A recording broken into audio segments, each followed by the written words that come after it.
किसान भाइयों, जैसा कि मैंने आपको कल के वीडियो में ही कहा था कि बांग्लादेश को अब प्याज का जो एक्सपोर्ट है वो अब धीरे धीरे करके बढ़ेगा। और किसान भाइयों, नतीजा आपके सामने है।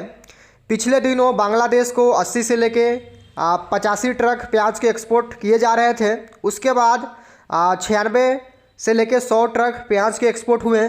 अब कल की अगर मैं आपको बताऊं तो कल बांग्लादेश को 126 ट्रक प्याज के एक्सपोर्ट किए गए हैं। यानी 80 से अब लगभग अब 125 ट्रक प्याज के एक्सपोर्ट होने लगे हैं।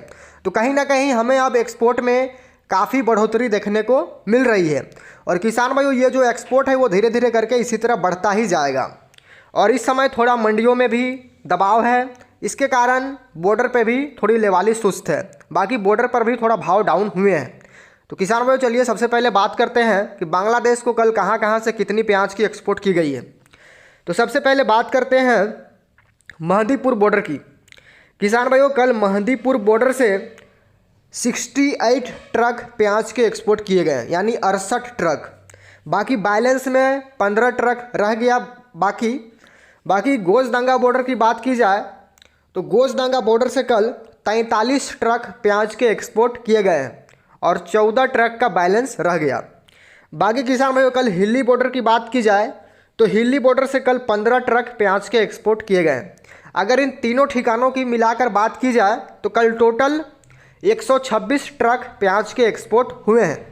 जैसा कि मैंने आपको कल के ही वीडियो में बताई थी कि 100 से लेकर 150 ट्रक प्याज के एक्सपोर्ट होने हैं।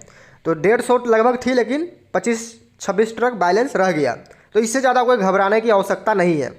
किसान भाइयों, भले हमें भावों में डाउन देखने को मिला है, लेकिन अगर एक्सपोर्ट में बढ़ोतरी होगी तो फिर भाव वापस आ जाएंगे। अब चलिए आपको भाव की जानकारी देते हैं। तो किसान भाइयों, कल जो नासिक का मीडियम मोटा प्याज है वो कल 71 रुपये से लेके 75 रुपये तक बिकी है। और गोल्टा गोल्टी प्याज 73 रुपये से लेके 77 रुपये तक बिका है। कल बॉर्डर पर प्याज के भावों में नासिक वाले प्याज में 2 रुपये डाउन देखा गया। बाकी साउथ की बात करें तो साउथ का जो प्याज है नया वाला वो बिकी है 75 रुपये से लेके 79 रुपये किलो। कल 1 रुपये की बढ़त देखने को मिली है नए प्याज में। बाकी बात की जाए नगर के प्याज की तो नगर का प्याज 75 से लेके 76 रुपये तक बिका है। और मध्य प्रदेश का प्याज 64 रुपये से लेके 68 रुपये तक बिकी है। बाकी गोल्टा गोल्टी प्याज 68 से लेके 72 रुपये तक बिका है। कल मध्य प्रदेश के प्याज में 3 रुपये डाउन देखने को मिली है। तो किसान भाइयों, ये हो गई बांग्लादेश की रिपोर्ट, मैंने आपको दे दी है। अब मैं बात कर लेता हूँ कुछ गोदी मीडिया चैनलों के बारे में, क्योंकि इस समय टीवी चैनलों पे जब आप जाएंगे, चाहे वो जितनी भी बड़ी बड़ी न्यूज़ चैनल हो, बड़ी बड़ी मीडिया चैनल वाले हो, वो इस वक्त प्याज के बारे में काफ़ी अनसुनी बातें कर रहे हैं। यानी आपको सुन के भी अचंभित महसूस होगी। कल एक चैनल वाले ने क्या दिखाया है कि 2 रुपये बिकने वाला प्याज 100 रुपये कैसे बिक रहा है। और ये काफ़ी प्रतिष्ठित चैनल वाला है, काफ़ी बड़ा चैनल वाला है। उसने इस बात को लिखी है। क्या लिखी है? 2 रुपये किलो वाला प्याज 100 रुपये कैसे बिक रहा है। क्या उस अंधे को ये पता है कि प्याज की लागत कितनी आती है, मेहनत कितनी है? अपने एसी वाले स्टूडियो में बैठ के ये अनुमान लगा देना कि प्याज का भाव 2 रुपये किलो, ये काफ़ी शर्मिंदगी वाली बात है। तो किसान भाइयों, इन गोदी मीडिया चैनल वालों को देखना बिल्कुल बंद कर दें। इनको ज्ञान कुछ है नहीं, बस बकबक करना है। कभी जाके किसानों से पूछो, उनकी हाल लो। सिर्फ हमेशा किसानों के पीछे पड़ना ये काफ़ी दिक्कत वाली बात है। बाकी जब किसान का प्याज बिकता है 2 रुपये 5 रुपये किलो बिकता है, तब तो ये लोग किसान से पूछने नहीं जाते हैं। लेकिन जैसे ही प्याज के भाव थोड़े से क्या बढ़ने लगे तो फिर कोई लिख रहा है प्याज 100 रुपये पार हो गया, कोई लिख रहा है प्याज 150 रुपये पार हो गया। जबकि हमारे देश में कहीं भी प्याज 80-90 रुपये किलो से ऊपर नहीं बिकी है रिटेल में। तो ये लोग कहीं ना कहीं फर्जी खबरें छापते हैं, जिससे सरकार को इस तरह का फैसला लेना पड़ता है। अगर ये गोदी मीडिया चैनल इस चीज़ को ना दिखाएं तो कभी भी सरकार इस तरह के फैसले भी नहीं लेगी, लेकिन इन्हीं लोगों के कारण फैसला लेना पड़ता है। बाकी जो विपक्षी में पार्टियां बैठी हुई है, कुछों ने प्याज की माला बनाकर पहनी, तो वो भी कहीं ना कहीं किसानों के खिलाफ है।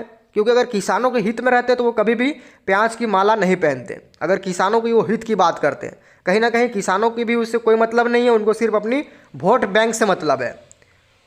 तो इसीलिए किसान भाइयों, हमें अपने तरफ से पूरी समझदारी दिखानी पड़ेगी, तभी हमें आगे चलकर प्याज का उचित मूल्य मिल पाएगा। सिर्फ 2023 ही नहीं, आने वाले आगामी जितने भी वर्ष हैं जिसमें हम प्याज की उपज करेंगे, अगर हमें अच्छा भाव चाहिए तो एक तो हमें प्याज का जो रकबा है, क्षेत्रफल है, उसको सीमित करना पड़ेगा। ज़्यादा रकबा बढ़ाने की कोई आवश्यकता नहीं है, क्योंकि अगर पैदावार ज़्यादा होगी फिर आपको भाव नहीं मिलेगा, आपकी लागत भी खड़ी नहीं हो पाएगी।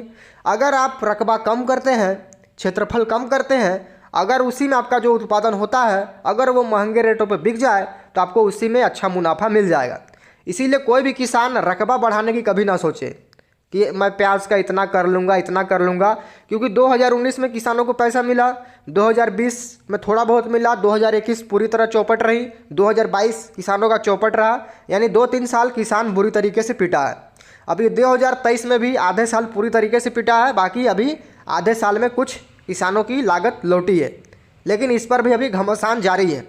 इसीलिए किसान भाइयों, अब जो समय आ गया है ये डिजिटल युग में अपने आप को समझदारी दिखाने का, यानी समझदारी से काम करने का। ज़्यादा हमें मेहनत नहीं करनी है, लेकिन स्मार्ट वर्कनेस ज़्यादा करनी है, तभी हम अपनी उपज को सही दामों पे बेच पाएंगे।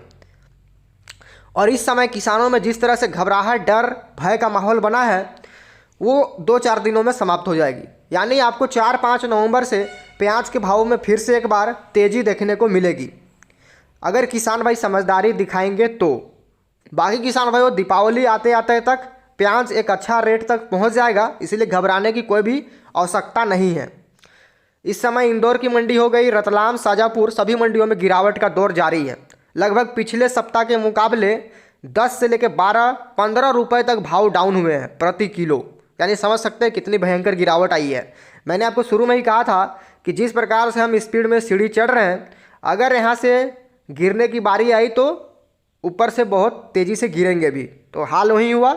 इसीलिए ज़्यादा पैनिक ना हो, घबराहट ना हो किसानों के अंदर, आराम आराम से माल को बेचें, तभी आपको एक अच्छा भाव मिल पाएगा। तो इन्हीं शब्दों के साथ मैं इस वीडियो को समाप्त करता हूँ। अगर वीडियो अच्छी लगी हो तो वीडियो को लाइक करें, चैनल पर नए चैनल को सब्सक्राइब करें। मिलते हैं नेक्स्ट वीडियो में कोई अच्छी नई जानकारी के साथ। तब तक के लिए जय हिंद, जय भारत, जय जवान, जय किसान, वंदे मातरम।